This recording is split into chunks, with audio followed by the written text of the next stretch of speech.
Tassa bhagavato arahato samma sambuddhassa. Hello everyone. I welcome you all on behalf of the United Sangha Council. Today onward, from February to May, we are going to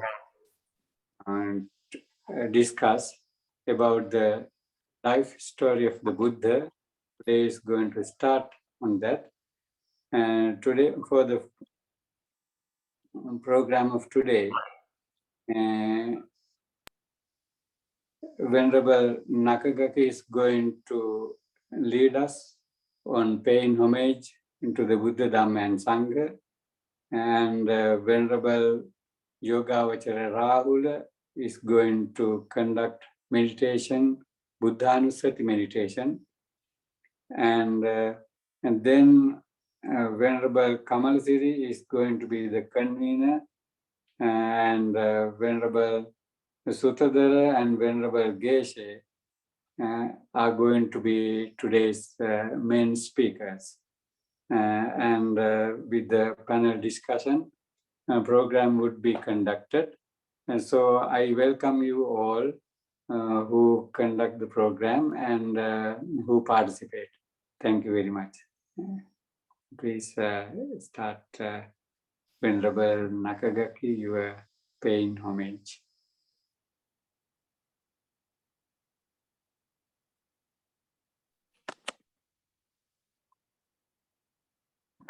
Venerable Nakagaki, I think your mic is off.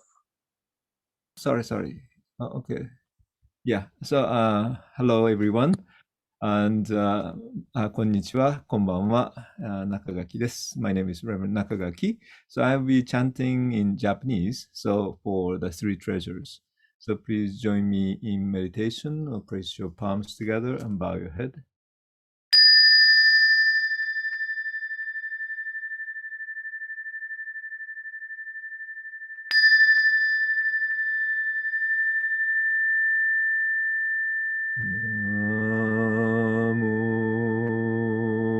Kien butsu Namo kie ho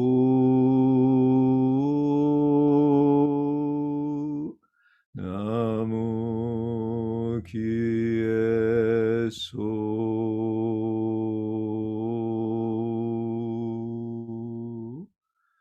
Mizu kara butsu ni kieshi tatematsuru. Mizu kara ho ni kieshi tatematsuru. Mizu kara so ni kieshi tatematsuru. I take refuge in the Buddha. I take refuge in the Dharma. And I take refuge in the Sangha. Namo.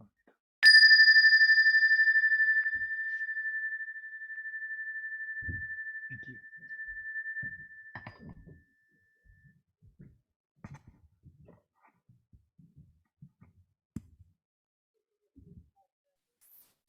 Thank you so much, Reverend Nakagaki.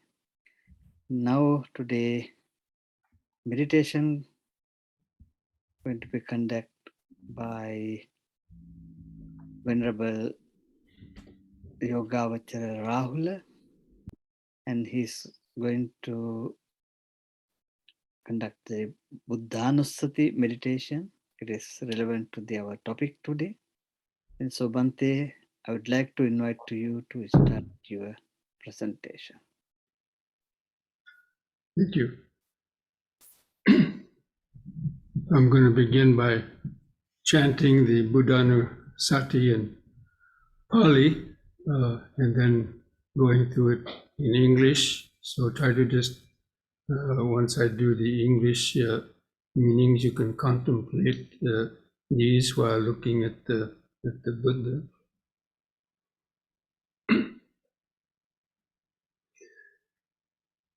Iti piso bhagava arahang samma sambuddho vidyacharana sampano sugato lokavidu anuttaro purisa dhamma sarati satta deva manusanang buddho bhagavati.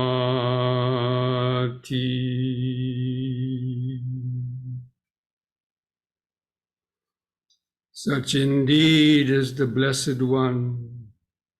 He's the Arahang, the killer of the defilements, the destroyer of the many defilements of greed, hatred, and delusion. Because of that, he is worthy of salutations, respect, and offering. Samma Sambuddho, he's the rightly self-awakened by himself, not relying on other teachers. He looked within himself and discovered the highest truth, and went out to teach the Dhamma to the world.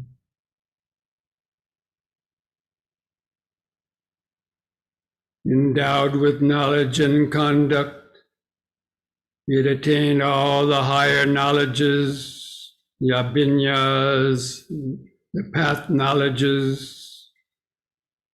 He was perfect in sila and all of his other conduct in accordance with the Dhamma, and becoming an enlightened one.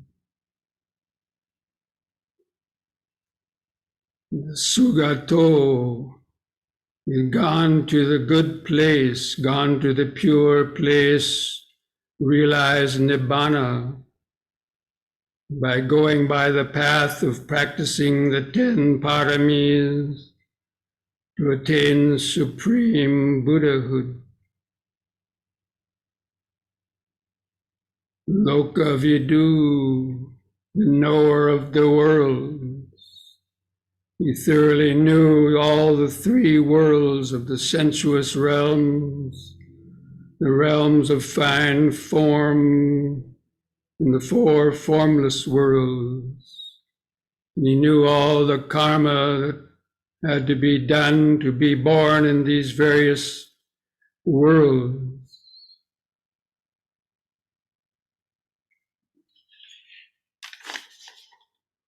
Anuttaro Purisa Dhamma Sarati. He was the incomparable leader of persons to be tamed. In his lifetime, he tamed so many wild persons, even demons, Angulimala and others. He knew what each person needed to hear in order to practice correctly and to awaken. Satta Deva Manusanam. He was the teacher of gods and humans. He even went to the Brahman realms to teach the gods in the Brahma realms the Dhamma, and all the devas and human beings. Even gods and devas came to the Buddha to ask him the true Dhamma. He was the Buddha awakened to the highest truth and liberation. And Bhagava, the Blessed One, He is blessed because of having reached the highest blessed state of Nibbana, and transcending the whole realms of samsara. He reached the highest state possible to reach in a human form. Because of that purity and mental power, just being in his presence, remembering these qualities, one gains a blessing. So let us spend a few more minutes contemplating these wondrous qualities of the Buddha.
So now, having contemplated these qualities of the Buddha, the Buddhanussati, now let us continue in this program and talk about the wonderful history and the life of the Buddha,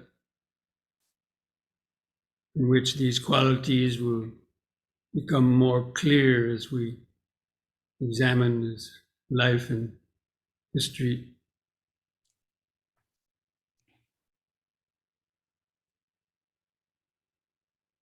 I turn it back over to the moderator. Thank you, Bhante Rahul. Today discussion and our topic is life of the Buddha. We try to discuss how we can find the Buddha's life story in our original ancient textbook.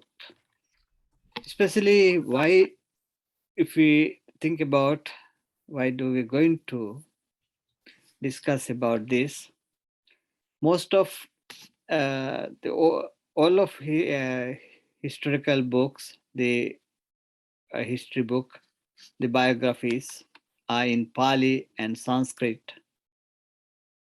Most of them has, even though they have printed, but not yet translated into the English and other languages which we read today.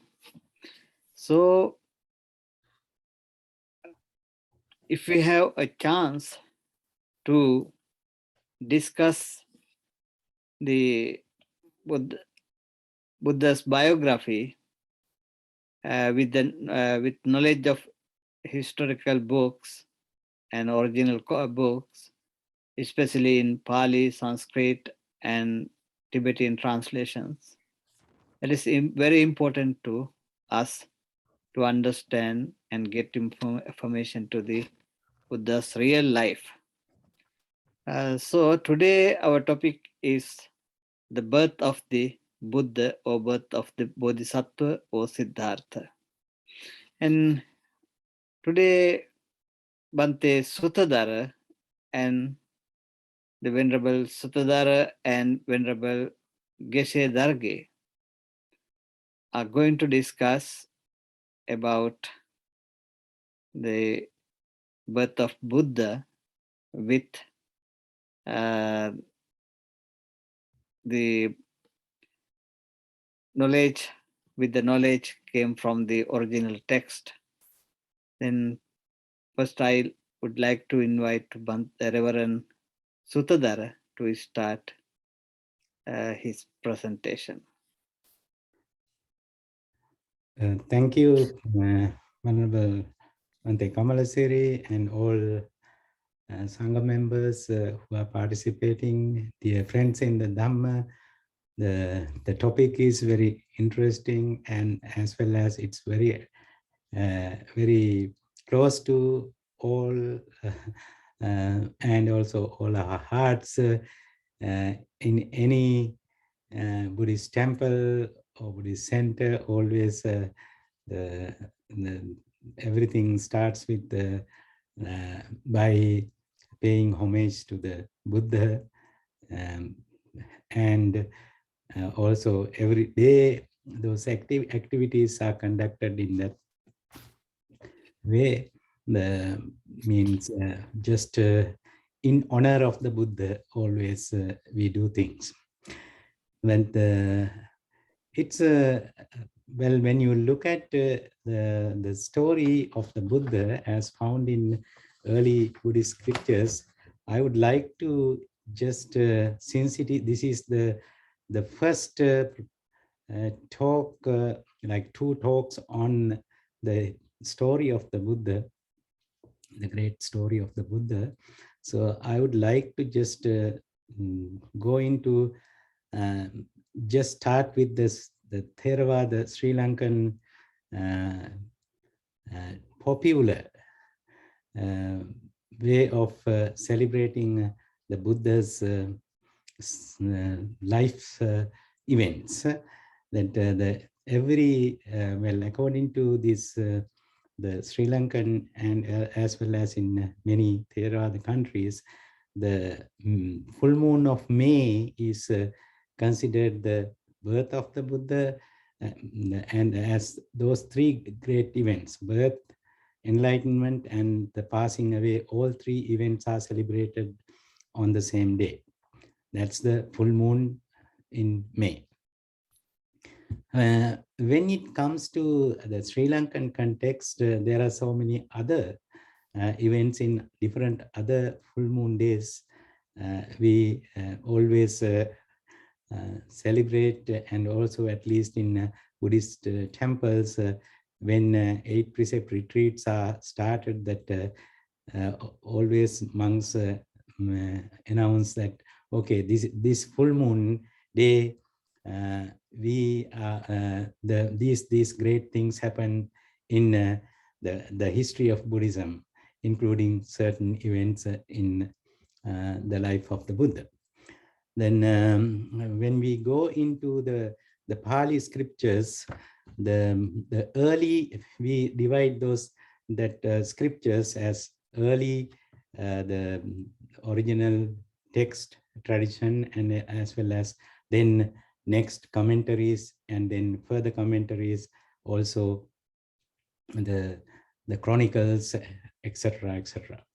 That when we go into the early Buddhist text, in the suttas, well, there is no particular complete story that is found, that how Buddha's story is explained.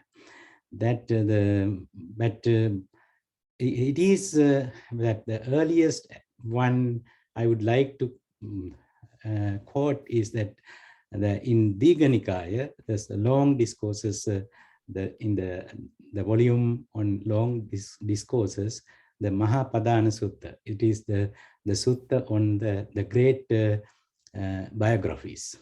That is there we find seven the stories of the seven seven Buddhas, starting from Vipassi, Siki, Vesabu, Kakusanda, Konagama, Kashyapa, Gautama.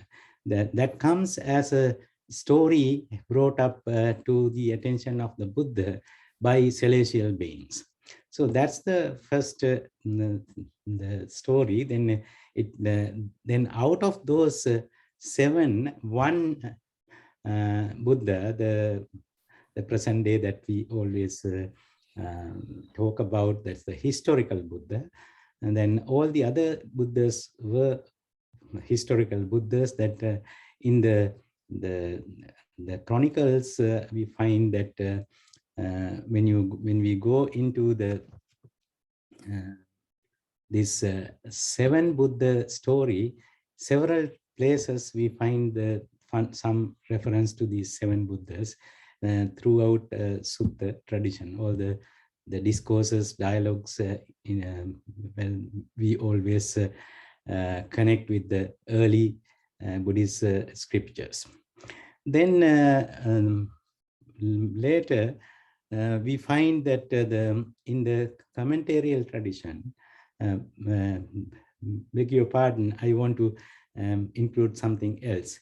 In the Vinaya, the disciplinary code, the Vinaya volumes, in the one text called Mahavaggapali, that's the beginning, then the enlightenment of the Buddha story, and continued some events of the life of the Buddha in the context of the Buddha's dispensation, or the history of Buddha's organization. And when we go into the middle discourses or middle length discourses, we find reference to the renunciation of the Prince Siddhartha, or actually the word Siddhartha is not found in early those suttas. The Buddha himself mentioning in that the Mahasacaka, Aryapariyasana, and a couple of other suttas too, that the Buddhas, the Buddha was telling that while my parents were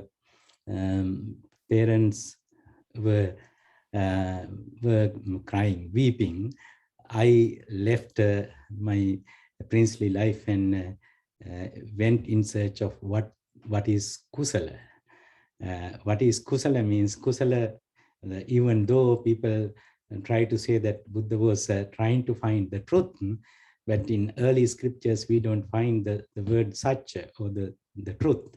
That always we find that King Kusala Gavesi, he became an ascetic, wandering ascetic, who is in search of what is skillful, what is wholesome. That's the word kusala is found. Then until his enlightenment, the story is found in Majjhima Nikaya, or the middle discourses. We find there is another scripture that is called Chronicle of the Buddhas. In that, well, some scholars consider it as a later scripture that is from the Khuddaka Nikaya, kindred the discourses, or minor discourses, minor anthologies, that the Buddha ones, there we find 24. The Gautama Buddha as one of the 24 Buddhas. That's from 7 Buddhas to 24 Buddha stories we find in that the volume.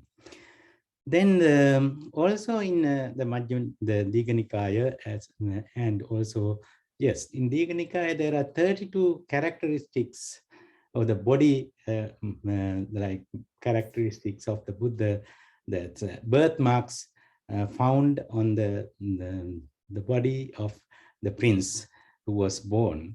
Those were actually at several places we find that some Brahmin scholars, clergy scholars of the Vedic tradition, they wanted to make sure that this particular teacher is the Buddha, just by they were always trying to find those birthmarks on the Buddha's body. So those stories are also found in the early Buddhist scripture tradition. Then in the commentarial tradition, we have the word, as I mentioned, the Siddhartha, he was named Siddhartha, and then also his early story, detailed biography is found in the Jataka commentary, and also, but all those the stories of the Buddha found with reference to the very early Buddhist, early Buddhas, sorry. Then actually in Buddha Vansa, the chronicle that I mentioned, that's the chronicle of the Buddhas. There is the detailed explanation is given about his the meeting of his meeting the Dipankara Buddha, earliest Buddha that is found in that story. So these are the few things that I just wanted to share. And also, I don't want to just leave without mentioning this. In Sri Lankan chronicles, or what we call Great Chronicle, that is one of the main references that we use for the establishing the history of Ceylon or Sri Lanka, that we find the stories that 3 times Buddha blessed Sri Lanka by visiting Sri Lanka. So that's also an interesting reference, and all how when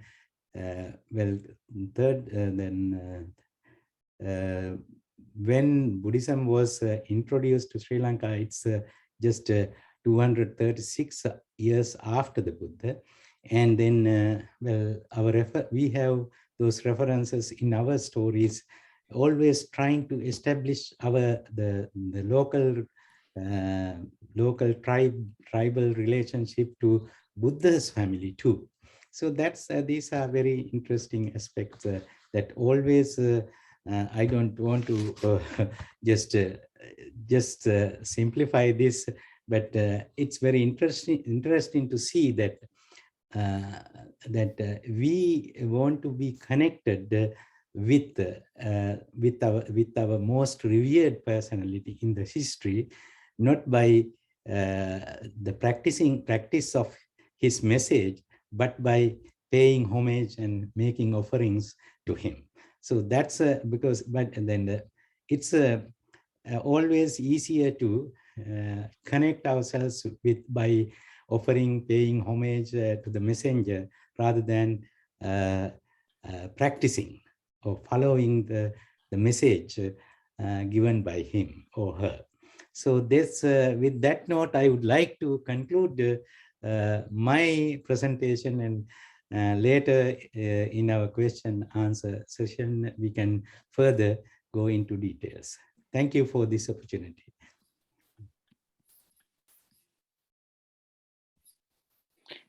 Thank you, Bhante.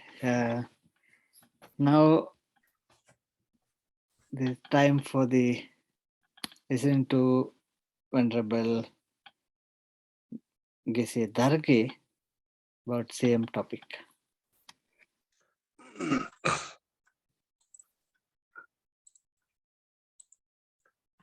Okay, but shows to you because of my pronunciation, English is so bad. Here, this is the how I like to begin our topic today. So this is by Lama Tsongkhapa. He said, such mysteries of body, speech, and minds are not in the experience of Bodhisattvas, hearer and solitary practitioners. However, they try. What need to mention is Burma, Indra, and others. So that much deep or wide the Buddha's life story. And his continuous mention on it. The mighty Garuda hawk wings its way onwards through the skies, but on turning head for home. The skies, however, lie unhindered by limitation. The talk of your qualities is likewise.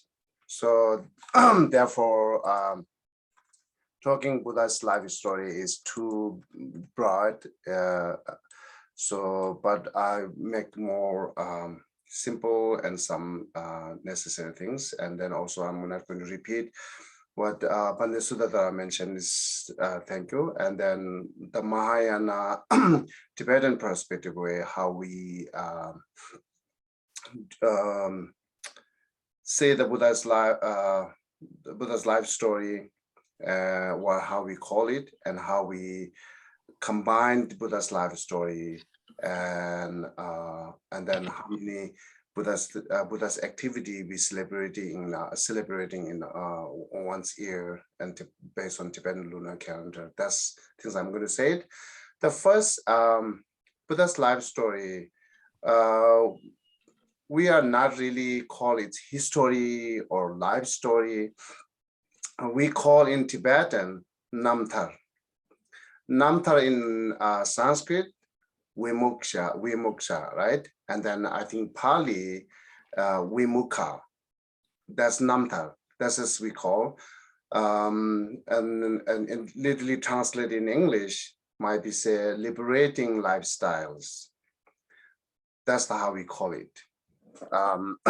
Because when we read their bio, their lifestyle or their life story, it imprints us to have give us like an imprint of virtues, or encourage us to be practice for achieve nirvana and Buddhahood. So this is only let us have very positive and spirituality, the what called the virtues, all this only that gives us these things when we read their biography. Therefore we call it Vimoksha.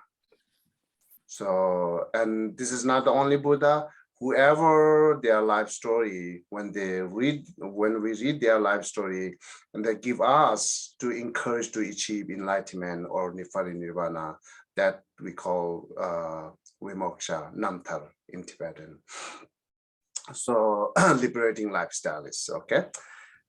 So, and then, and same time, I like to say, sometimes we study deep, and the profound subject, such as selflessness, compassion, and so on. But sometimes we forget to read the practitioner's biography, practitioner's life story. So that is, I think, reading their life story is very helpful to how do you practice. So the teaching compassion and selflessness and so on. So that only teach you what you need to practice.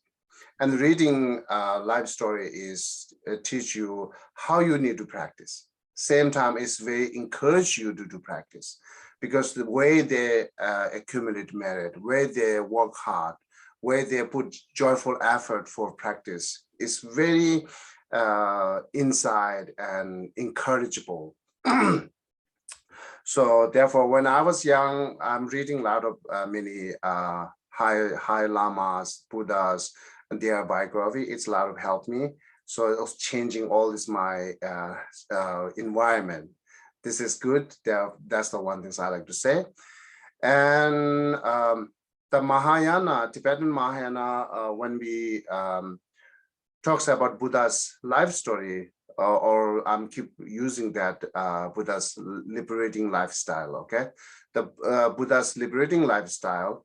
So we combined in three things. before we say, okay, with the source of our sutra, I can mention here, so Abhinish Karmana, what called Abhinish Karmana Sutra. This is one. Abhinish Karmana Sutra is fully talks about that. Whole sutra talks about Buddha's liberating lifestyle. And then other things is Lalita Vistara Sutra, also mention many Buddha's liberating lifestyle. And then Dasa Bhumika Sutra, this also mentioned in Buddha's liberating lifestyle. And then briefly, they are everywhere. These three texts that most talks about Buddha's liberating lifestyle. And there we do have many other commentaries that I'm not going to mention today. So these three main sutras are the source that we talk about the Buddha's liberating lifestyle. So, and then when Tibetan people combine Buddha's liberating lifestyle, we combine in three things. When we talk about Buddha's lifestyle, liberating lifestyle, or when we writing written in Buddha's liberating lifestyle, it's three ways to write it. The first, we writing the way of the first arising Bodhicitta. So how Buddha first time motivated or set up intention with the Bodhicitta. That's whole one set. And then in the middle, way of the further accumulating merit and how Buddha accumulated merit for enlightened. And then finally, we talking about the way which Buddha finally attained perfect enlightenment. So this three is the main, the way that we are collected Buddha's liberating lifestyle. Okay.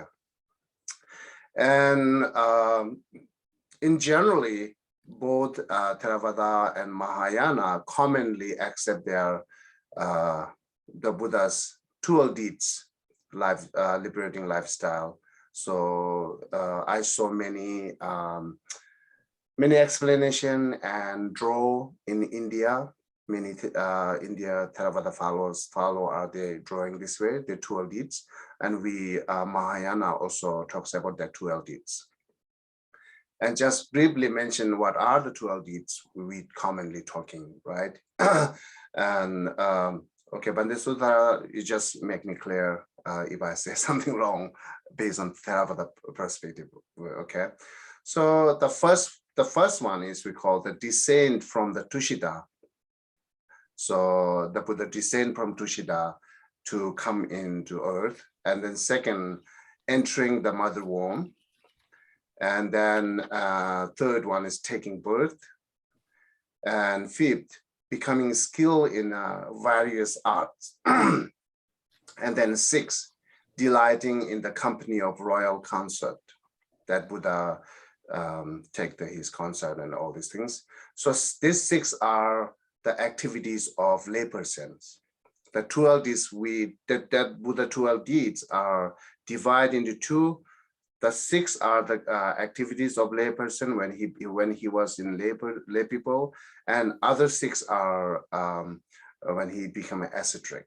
So now up to here, the sixth delight in the company of royal concepts. That's the one, and the seventh, developing renunciations and becoming ordained, and then eight, practicing the 6 years meditations.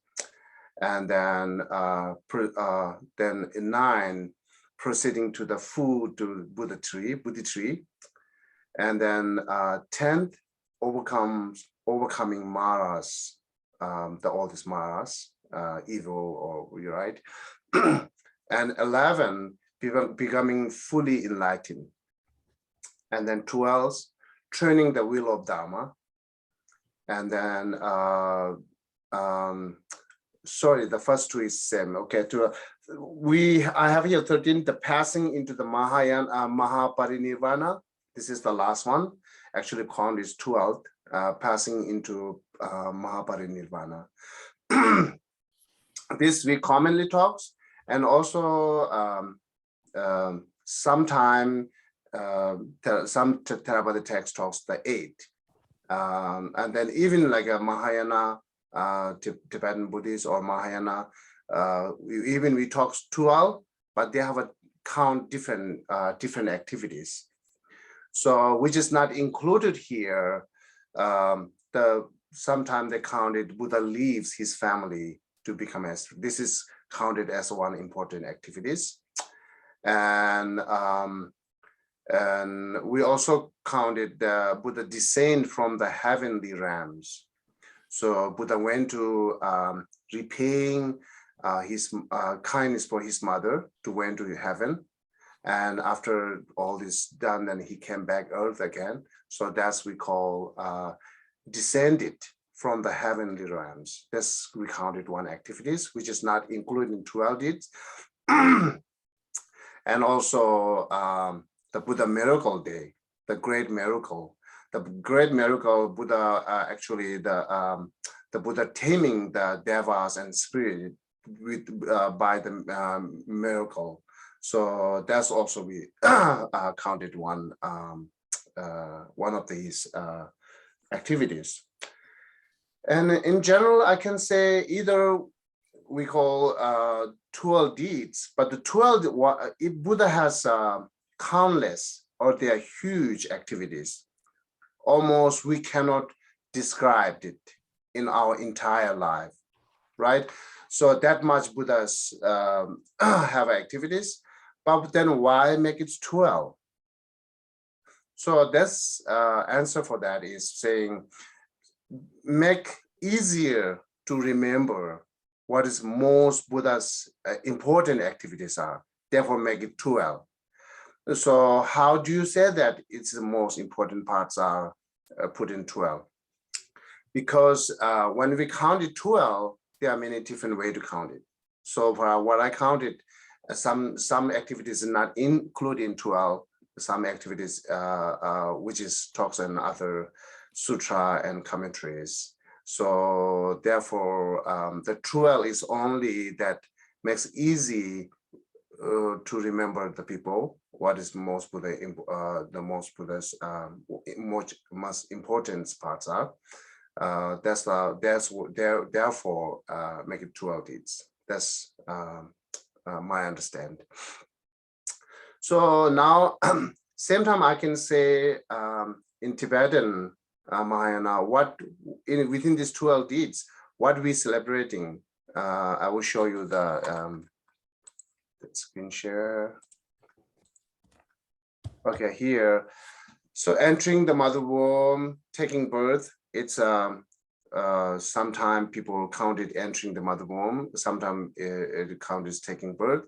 I think I go with the taking birth, which is Tibetan lunar calendar is month 4. So that's one we celebrating. These 9 activities are actually, this 8 activities are we celebrating every year. This is taking birth is in Tibetan lunar calendar month 4th, the day 15, and Western calendar, the June 14 in this year.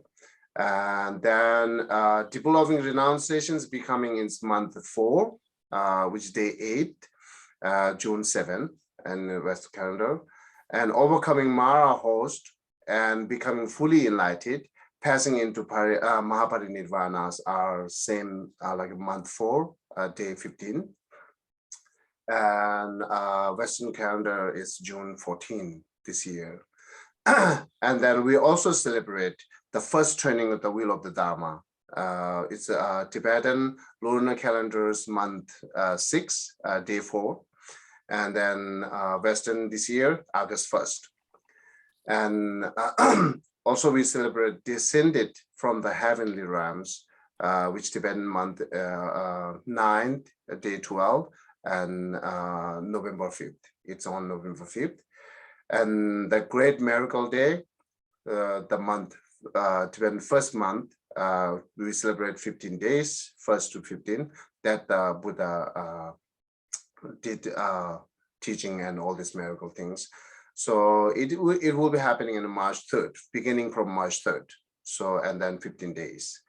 So these are the we celebrating in our tradition, and then the within this, the first beginning first one is the Great Miracle Day. This is the our lunar calendar month first, right? This is the how begin, and most important is the fourth. Month fourth is there are a lot of activities in month fourth. So birth, right, and becoming ascetic or renunciation, developing renunciations or becoming monk. That also in the fourth, and overcoming Maras and enlightened should be in the fourth because there are no gap. So same cushion, puja, sit it on one cushion, and same time overcome Mara, and same after that he enlightened. So there also we celebrate in month 4 and passing into Mahaparinirvana as well. So these are the how we celebrate in our tradition. Okay. And one things I like to explain, it has a little bit different the Theravadas and Mahayana. All these 12 deeds, 12 activities, who did it? These 12 activities are Buddha's activities, or some are Bodhisattva and some are Buddha's activities? That's a question, right? I mean, like, if I understand, Theravadas are mentioning that they are Bodhisattva, and he come to earth and he practiced, and he actually enlightened in Buddhigaya under the Bodhi tree. This is the first he enlightened. That's the, if I'm not wrong, that the Theravada said. So the Mahayana perspective is Buddha already enlightened before he came to this earth. So Buddha fully enlightened.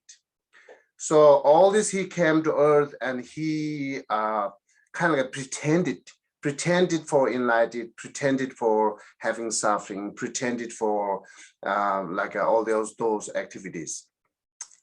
Except that teachings are not pretended, it's actual teaching. He came for all this teaching, right? So otherwise he's taking birth and all these other activities are pretended. Otherwise he is enlightened. And what is the reason that we accept Buddha already enlightened before he comes in this earth? And the first reason is when Buddha come to the earth, same time when he born, I don't know the Theravada text mentioning or not. In our text, saying that same time when he born and he walked the 7th step, and he said, "I'm the superior in this world. I'm the principal in this world." He said that. So if he's not enlightened, then he couldn't say that I'm principal and I'm the superior. And even he's not enlightened, you might say he's Bodhisattva, therefore he can say it. But Bodhisattva is not the superior than Buddha. Bodhisattva is not the principal than Buddha himself, right? So therefore Bodhisattva will not lie. Therefore it should be Buddha, they prove that Buddha already enlightened. So that's the first one reason. And another reasons we said, reaching enlightenment, achieving Buddha, it has to be 3 eons accumulated merit, 3 eons. So, and then the 3 eons, when we divide it, that accumulation path is the first that we have to complete, first eons accumulate merit, and the preparation path and seeing path are the second. From preparation path to the up to 8 bhumi, it's a second eons accumulating merit, and then from 8 bhumi to 10th bhumi, that the last third accumulating the merit, that the last eon, third eons. So if Buddha sitting in a cushion and he achieved the preparation path, at the same time, if he achieved enlightenment, then it couldn't have a time for accumulating other third merit, the third eon's merit. So that's the one reason also that Buddha is already enlightened before he come in these activities. And then also we mentioned whoever first enlightened, they cannot enlighten in these desire realms, because we talks about Sambhogakaya, Nimanakaya, Dhammakaya. Sambhogakaya cannot attend in this the desire realms. So there has to be attend on their pure land. The pure land we call, I forget in Sanskrit. So they have some place there, they're pure lands. They have to be, what's that? Suddhavasa. Oh, Suddhavasa, thank you, yeah. So they attend Buddhahood in Suddhavasa. Therefore, we shouldn't attend in the Buddhagaya, is the desire realms. They are not there. This is another reason. And my important reason is, look at the Buddha's liberating lifestyle. He did not get that much time for study it. So after 29 years, he is in a family and then busy with some other things. And then once the 35, he enlightened between almost like 8-9 years. So 8-9 years, how he can found the profound, the selflessness and bodhicitta and this all Four Noble Truth, how he can understand this, all these profound things without any teaching. Because at the time, no one teaching on Four Noble Truth. No one teaching about selflessness. No one teaching about the bodhicitta, right?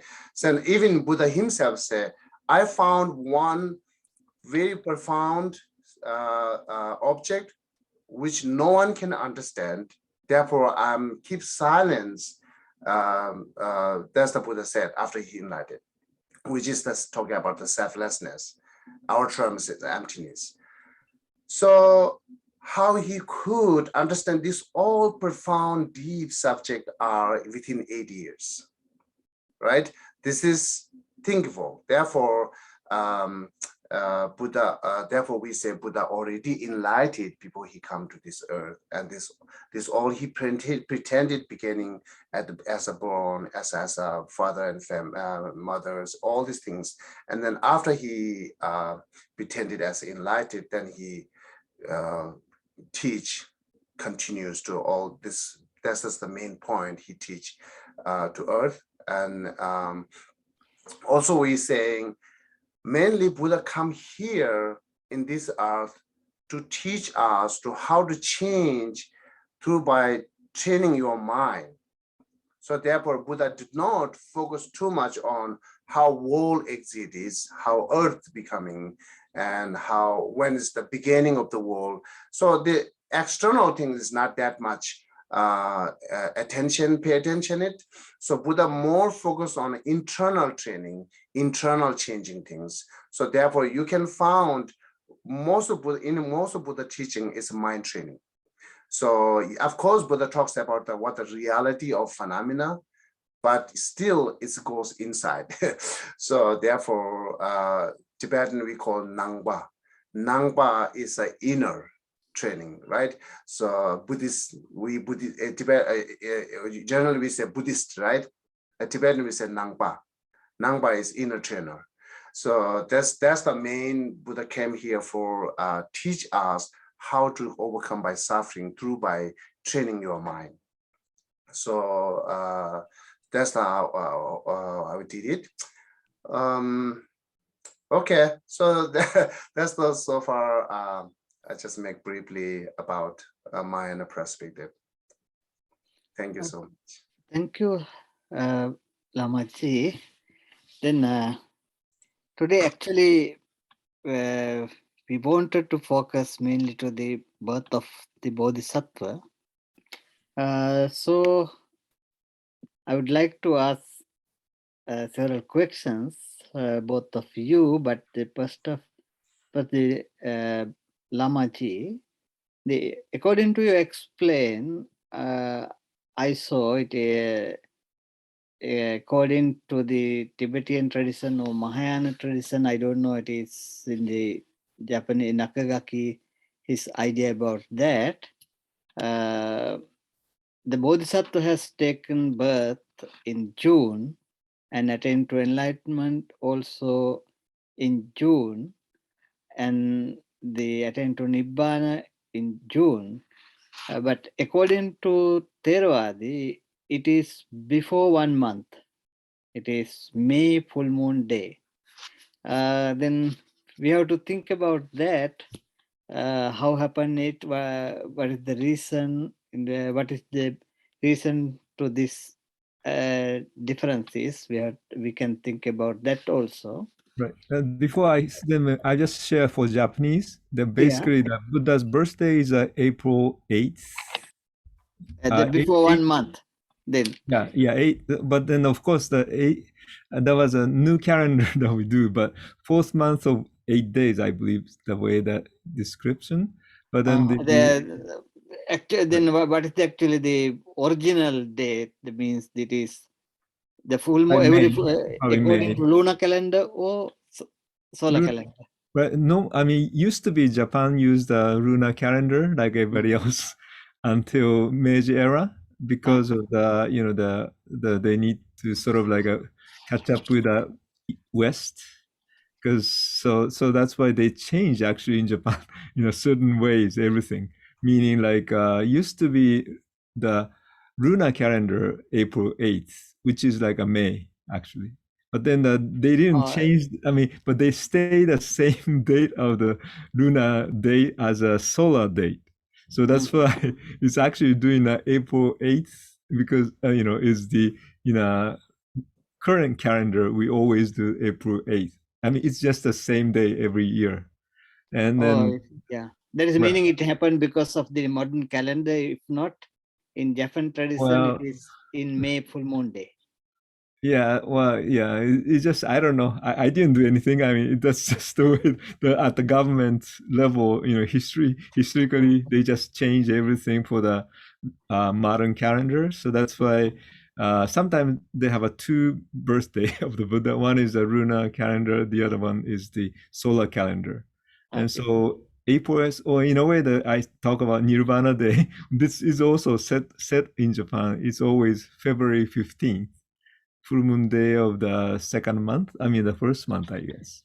And then the December, for Enlightenment Day is also December 8th.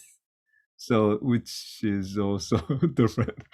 But anyway, the 3 days are all set. And then in a Japanese Buddhist, normally what we say celebrate the Buddha's life, life celebration is those 3 days of the birth, enlightenment, and parinirvana.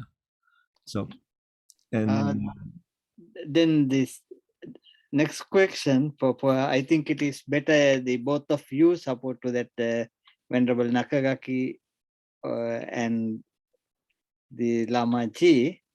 According to Buddha Vansa Pali, the way I think Bhante Sutadhara also mentioned about that, according to Buddha Vansa Pali say in Pali or original text from the Tripitaka, the Buddha's birthplace or city was the Kapila Vastu. Then is it agree with the Tibetan text also, I think? Yes. Yeah, it's Lumbini. Yeah, Kapila Vastu. Yeah, Kapila Vastu and Lumbini. Both. Okay. And father is Suddhodana and the mother is Mahamaya. Same. It is okay. Then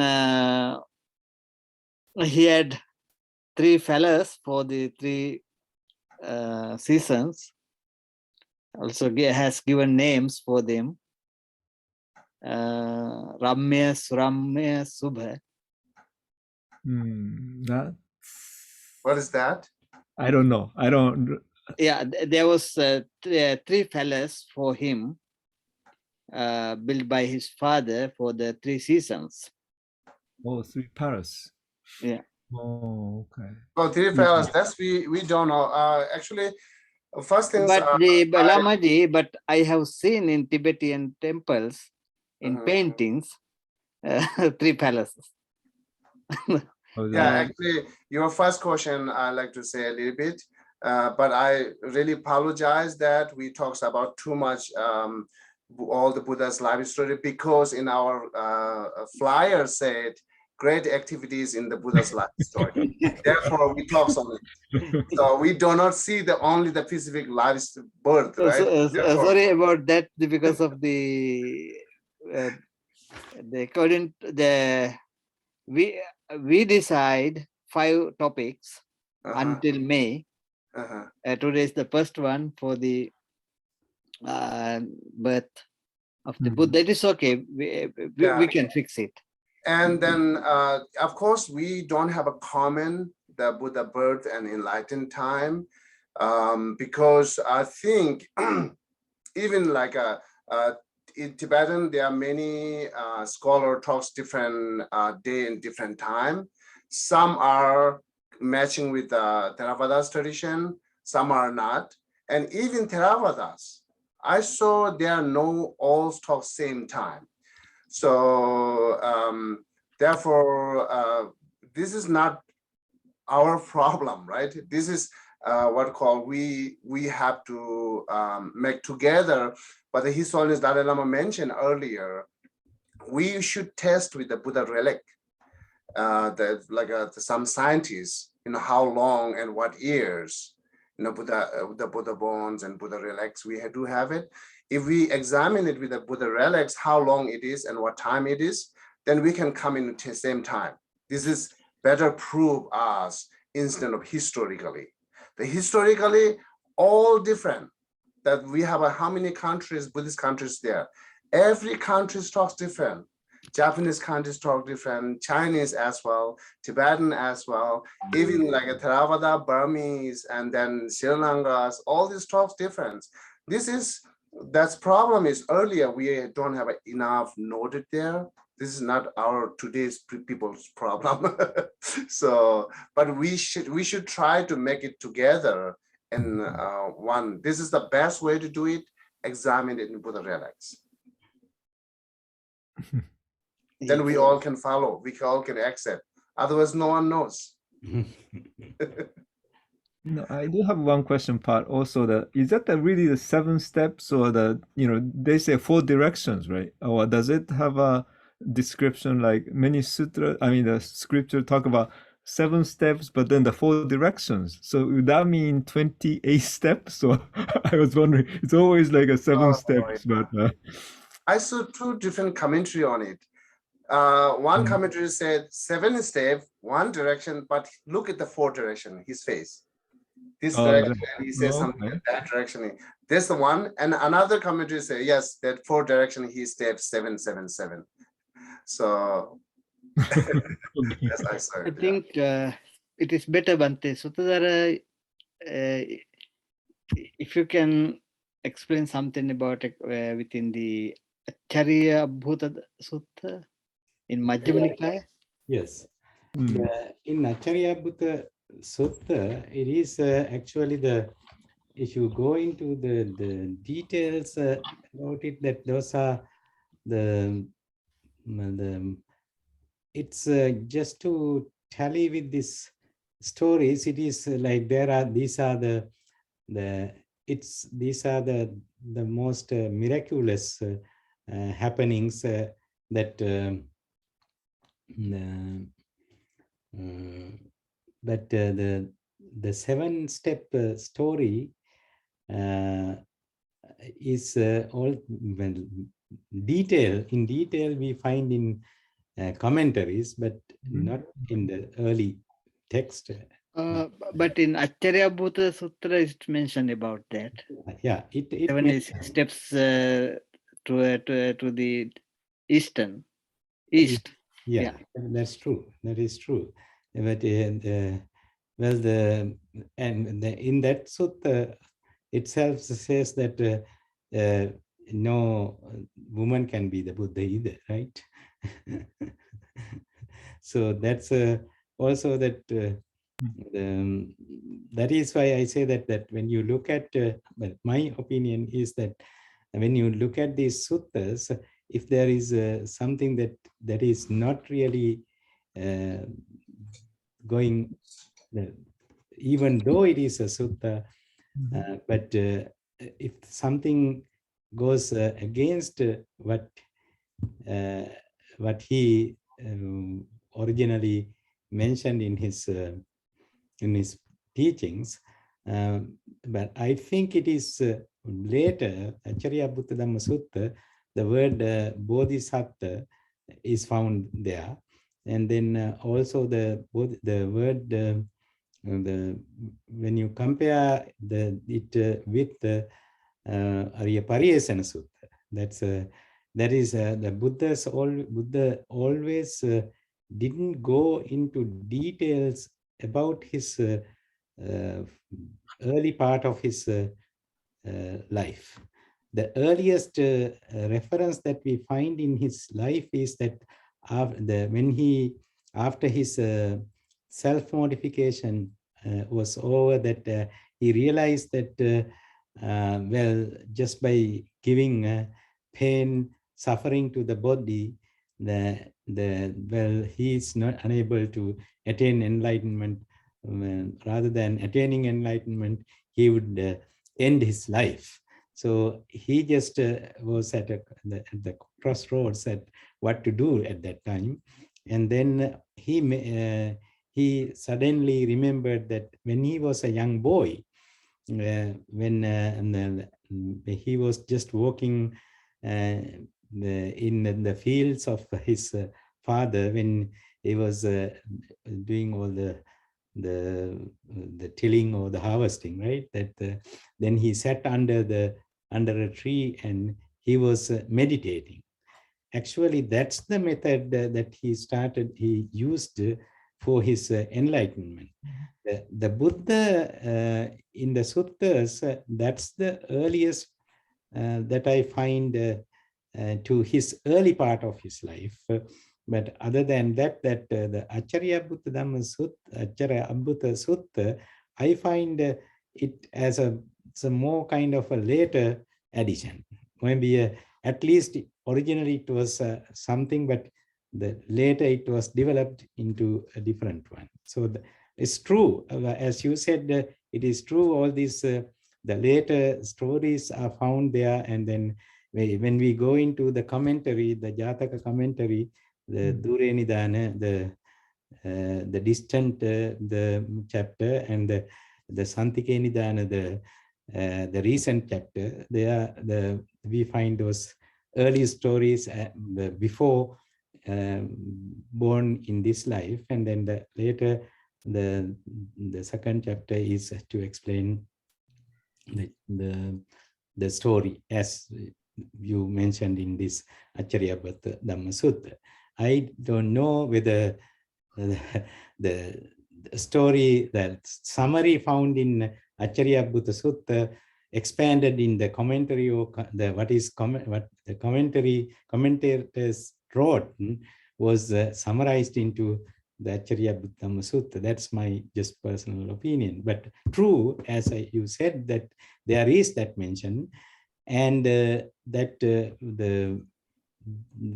that miraculous part is always, it's a miracle always, that for a boy, for a child to be born and on the same day, that just walking 7 steps and talking, but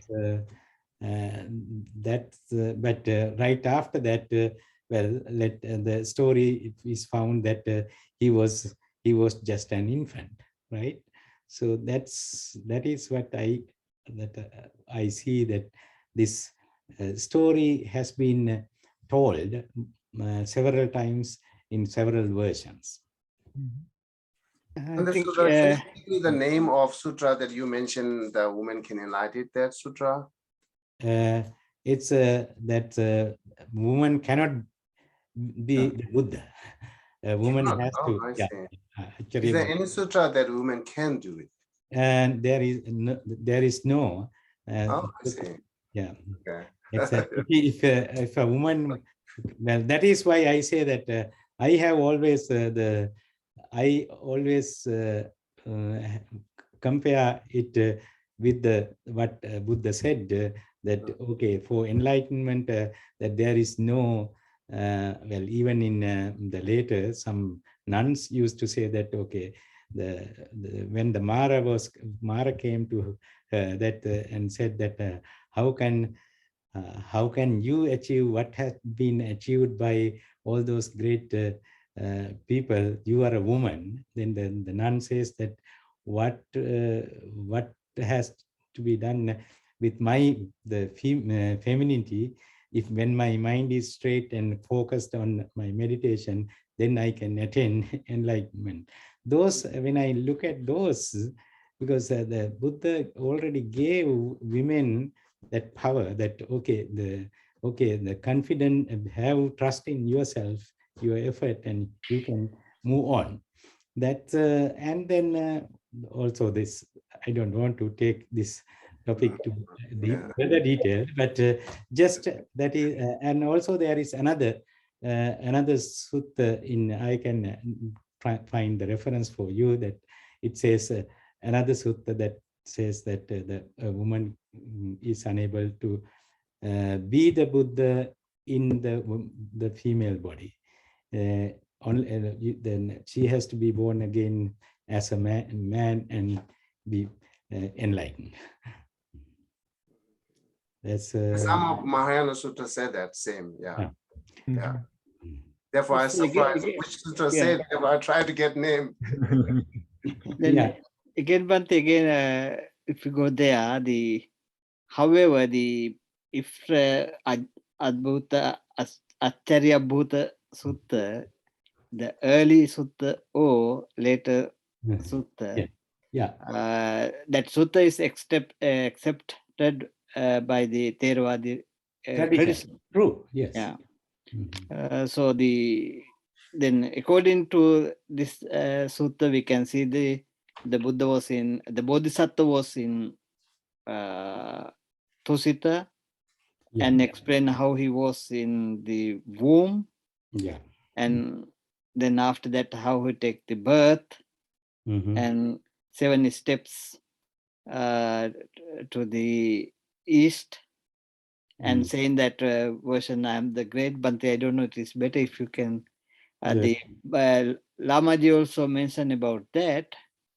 I want to ask that question also, because in Pali Sutta, it say not say in present tense. It says in future tense, I will be.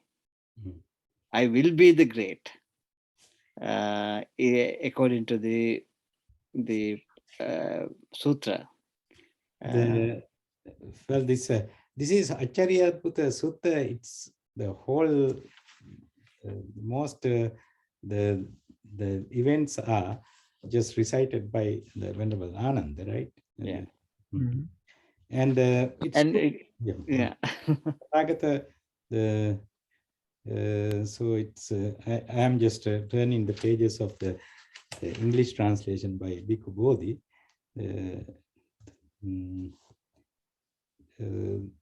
Then so what were you referring to, that the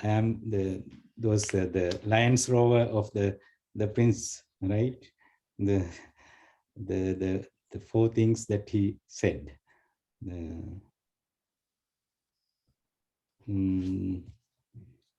It's very well. I am not completely rejecting this sutta, but the Venerable Ananda is reporting that I have heard from his own lips that then the Buddha himself mentioned it, right? So When they Kamalashri, it's a I will be great. It's in a sutra or commentary? In sutra. Which sutra? Can you name it in? That's Acharya Abhuta. Acharya. 123 sutta of Majjhima Nikaya. Oh, okay. Yeah. But can you read that part in the translation? What you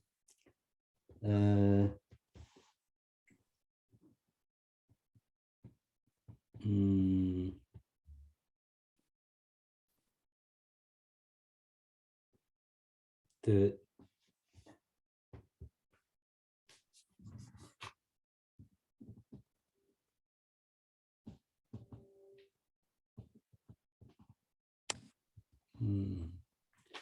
I'm sorry, I have to go actually. I have another meeting coming up, so sorry, but so yeah, 8:45, right? Okay. Thank you very much, Venerable All right. Nakagaki. Yeah, well, thank you very much for interesting conversation with it, and thank you so much. And I know the Japanese tradition is always used from the Chinese tradition, so it's a little bit the different route is coming. So, but I found more 4 directions, so many places walking to the 7 steps. But normally we do only 7 steps for the east, 1 directions. But then when I look at all the different sutras, I mean the Chinese version of it has a lot of 4 directions walking. So that's why it was kind of interesting for me anyway to see. I think according to Theravada tradition, it's like the Bodhisattva has looked all the 4 directions and stepped to, I think, east. Yeah. And been on the 7th step on a lotus, he uttered that Gatha saying, Nabbu Hamasmi Lokasra. I will be in the great in this world. Jettu Hamasmi Lokas, I will be the greatest person in this whole world. Setto and Setto Hamasmi Lokas. And Ayamanti Majati Nattidani Gunabhavu. This is my last birth. There will be no any more rebirth. Something like that. Yes, let me read that passage now from the text. I heard and learned this from the Blessed One's own lips. As soon as the Bodhisattva was born, he stood firmly with his feet on the ground. Then he took 7 steps facing north, and with a white parasol held over him, he surveyed each quarter and uttered the words of the leader of the herd. I am the highest in the world. I am the best in the world. I am the foremost in the world. This is my last birth. Now there is no renewal of being for me. This too I remember as a wonderful and marvelous quality of the Blessed One. That's the Venerable Ananda's reporting. Yes. Is it Bhikkhu Bodhi's translation? Yes, it is in the page 982 and 983. I think the Sri Dharma, he have Buddha's life story. Also, I think mentioned same here. So it's translated in Tibetan. I see. And also, I want to mention that I think there was a little misinformation at the very beginning that today it would be like an introduction to all the program. So not only the birth, but major events took place during the life story of the Buddha would be discussed as an introduction to start from the very beginning, from next time onwards, I think, according to what we discussed the last time. I think now we can give a little bit chance to the audience to have a question. Yeah, so thank you. Have a good night. I have to go. Yeah, good night, Venerable. Thank you so much. So please, whoever have a question. I could ask one question about the female Buddha and our idea of Bodhisattva versus Buddha and the collapsing of future, present, and past times. Could we visualize a Bodhisattva as a future Buddha, as a current Buddha, And then with the women, can we see Tara as a female Buddha or a female Bodhisattva who becomes a Buddha? These questions were in my mind as you discussed the feminine Buddha. So, okay, first I should answer, or Bande Sudadara are going to answer? I think that that is more relevant to the Lama Darge. Because of Tara. Okay. So, yeah, I think even like a Tibetan Mahayana Sutta said here that the female form, their practice continues when they achieve the what called in English we say seeing path, right? The first bhumi. When the seeing path, then their transcendental is changing, their forms are changing to become a female. It's not really saying, not really said that female cannot enlighten. Female will enlighten, but not as a female form, which is transformed to the first bhumi. That does some sutra said. And according to Tantra, as you mentioned, Tara is directly said female can equally enlighten. You know, the Buddha has to talk to many different levels. So therefore, sometimes Buddha said, yes, no, yes, they can do it. Some Buddha said no, sometimes no, said this is depend on at the time who is the most disciple. So both has a reason and meaning. And then both are Buddha talks. Actually, Tantra, as I mentioned it, that Buddha said it, people can enlighten it in their form, based on their form, you know, it's equal, said it that. And so this would be very different than Nirmanakaya emanation as female to someone who would learn or see the teaching if they visualize an emanation of a female. That's very different than, as you said, someone becoming a Buddha. It's not the emanation, it's the... No, actually whoever, right, even you are enlightened in a female form, you are enlightened in a male form.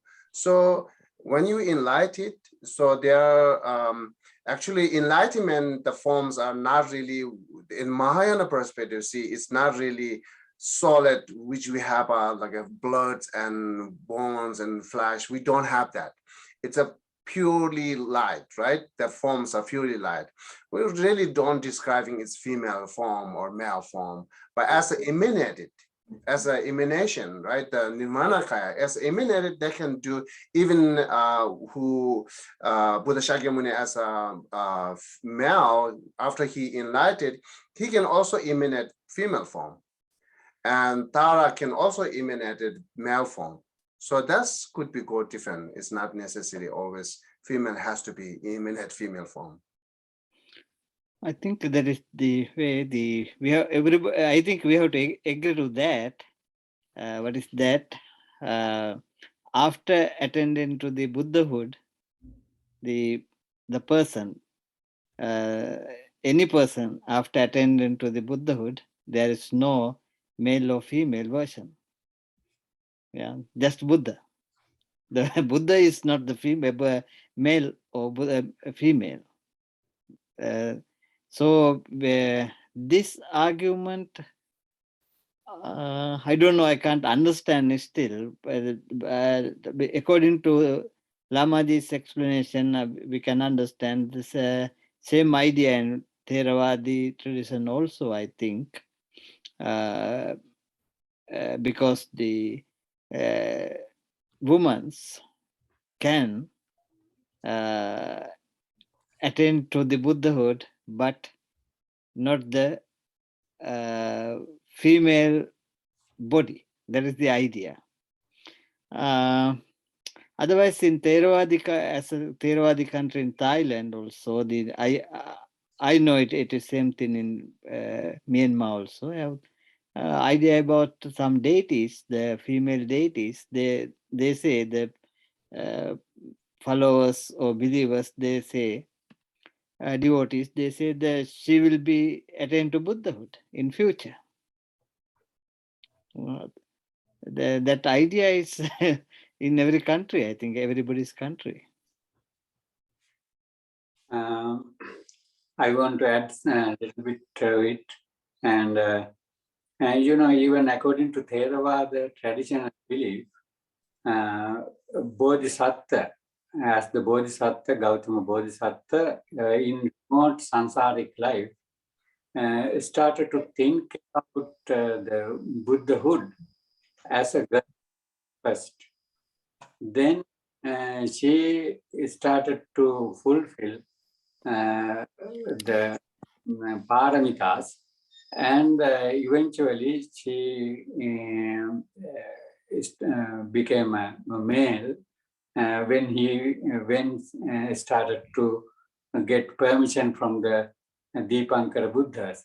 So when you go to very beginning point where the idea of becoming the Buddhahood, then the Bodhisattva was a female person at the very beginning. But Yes, Bhante, it is. There is one of the a book in Sri Lanka, the Palm Leaves book. It is called the Itibiso Jataka. Itibiso Jataka. Yeah, according to that Jataka, the Bodhisattva, the present Buddha, at the beginning he was a female, and after she have changed into the male, and start to practice. Yeah, actually, that's something beyond gender, because just being only a male, you cannot be the Buddha. You have to go further with completion of paramitas. And just is so that proves that it has nothing really to do with the gender, but something beyond that. When we consider in the samsaric life, being male or female is just not that important comparing to the journey on the path towards the Buddhahood.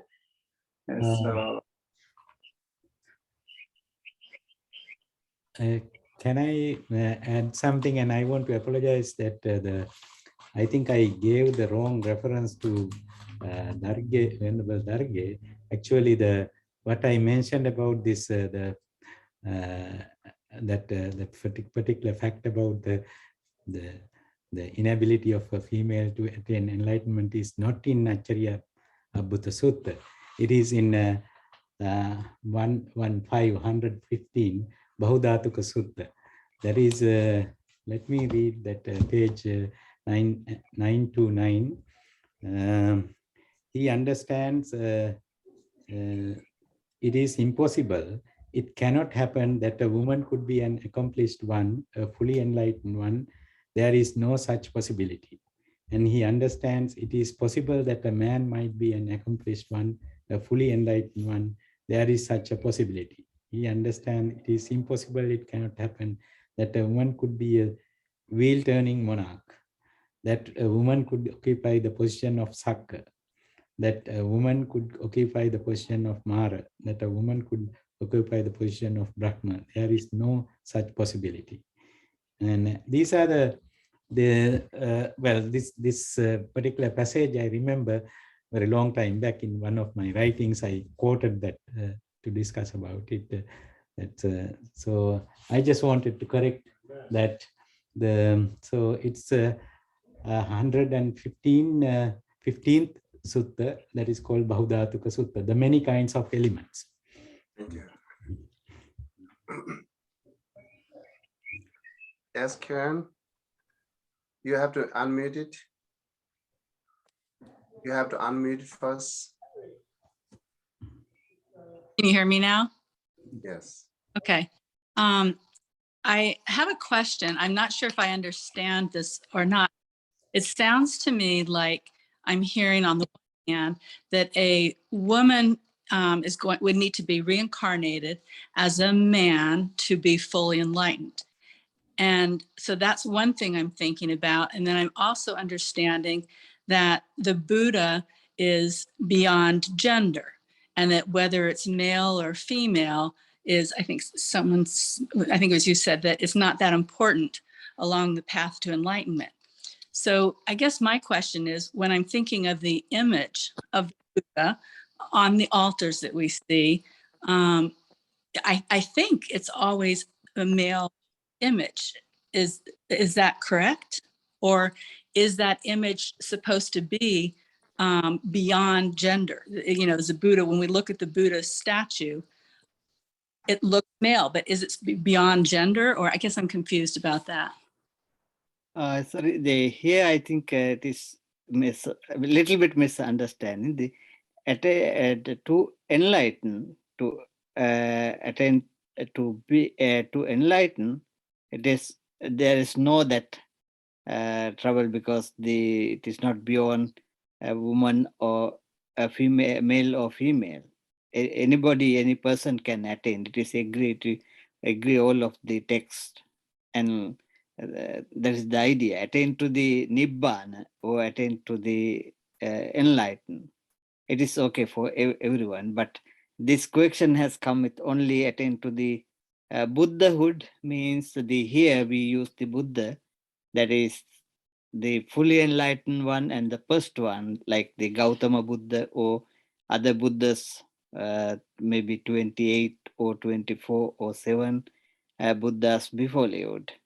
We are here talking about that position, and that sutra which is mentioned by the Bhante Sutradhara also, that sutra also mentioned about that position, not for the attain to Nibbana or attain to enlighten. Okay. Yeah. Your question answer, the Buddha, most image are male image that we all see. Even Buddha Gaya in the main temple, you see the Buddha image, male image. So because the Buddha Shakyamuni comes as a male form, Buddha Shakyamuni is an emanation body. It's not really gendering. As I said, they can emanate a female or male. So Buddha Shakyamuni emanate as a male gender, that therefore all the image comes that way. Otherwise, not necessarily always the male, right? That's Okay. your answer for that. Well, to add to what Venerable Darge said, that actually in Pali language, whenever it is referred to the Buddha, it is already the masculine gender form, not a neuter gender form. So that is that itself supports what Venerable Darge said. That what I really see is that this, I'm not talking about with this the authenticity of this particular event, that Buddha was just being being misogynic. But in the Buddha statue, when you look at the Buddha statues, that the history of those history of iconography of these the Buddha statues, we always find that the Buddha statue is a very later addition to the Buddhist worship or Buddhist the icons for reverence. That well, for me, when I look at the present day Buddha statues, most of the facial features are feminine than male, and the masculine. Yeah. Thank you very much. Thank you. Also, I think Buddha is called Mahapurusha. Mahapurusha means not a normal man, normal male person. So in that way also something beyond that generally we called gender. So you can see even with the statues and paintings, his ears would be longer than a normal human being. And in that way, there are 32 or 89 major and minor, very special characteristics on his figure too. So that's why I mentioned that just because you was born as a man or a boy or a male, you cannot be the Buddha. And so you have to develop yourself, and not in this birth, but in the future births. If that's what your aspiration is, you could be. And the same thing with the female too. Just because you were born as a female, you cannot be the Buddha. But in the future, the same way the man would, you have to develop yourself with those qualities, so that physical things would be automatically updated by itself with your inner qualities to become the Buddha. And so this is something beyond physical appearances. Mhm. Thank you. Also, that I just want to add, this is my observation that okay, if the humankind can completely train themselves to practice loving kindness, compassion, sympathetic joy, equanimity, then only the gender preference can be eliminated. Because if you look at 6th century BC, the time that not just to think that even some of those nuns couldn't practice by themselves in the forest. They were always attacked by the males. So, and then in that socio-political situations, that if we take it as that particular context, because of that context, it is impossible for them. That is that I can accept, but it is not. It is not because of because that the person is a man or a woman. Mhm. Mhm. Thank you.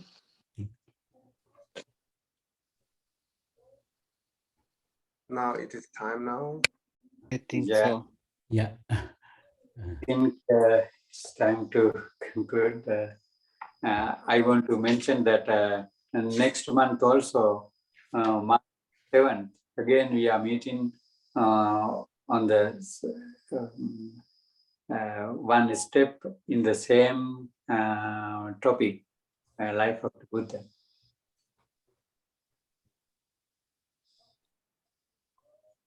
Yes. I think it is before the renunciation. I think that is the topic for the next time. The great renunciation. Yeah, something like that. We can discuss about it, I think. So any inclusion, including dedication? Today I think there was no someone for that, because there is no conclusion for this topic. Okay. So topic conclusion. Oh, it's okay. Maybe we do dedications. So one day, Kamalashiri, you can do like some words just for dedication. What do you think, Bante? Dhammaloka, how do we finish this? Okay, let's bless activated, and then we can conclude like that. Okay, since there are 3 Theravada monks, we can together recite Bhavatu Sabba Mangala to bless upon you all by the power of the Buddha, Dhamma and Sangha, wishing you good health, long life and happiness. Bhavatu Sabba Mangalang Rakkantu Sabba Devata Sabba Buddhanubhavena Sabba Dhammanubhavena Sabba Sanghanubhavena Sada Sutti Bhavantu Te. Thank you, everyone. Thank you. Thank you, everyone. Have a good night. And Bandi Damaloga, have a good day. Thank you. Bye.